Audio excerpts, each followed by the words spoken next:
ప్రధాన యాజకుడు అయినటువంటి యెహోషువ మీద అపవాది ఏం నేరం మోపుతున్నాడట?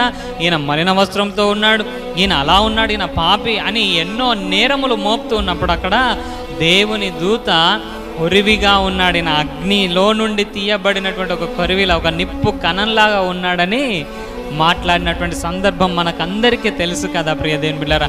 ఆ యెహోషువ మీద నేరములు మోపినటువంటి అపవాది మన మీద కూడా నేరములు మోపుతాడు, మన మీద నేరములు మోపుతాడు. మన మనస్సులో జరిగే ప్రతి దానిని బట్టి నేరములు మోపుతాడు. కాబట్టి మన మనస్సు మన మీద నేరారోపణ చేయబడకుండా, అపవాది మన మీద నేరారోపణ చేయకుండా మన మనస్సులో మనకేముండాలి?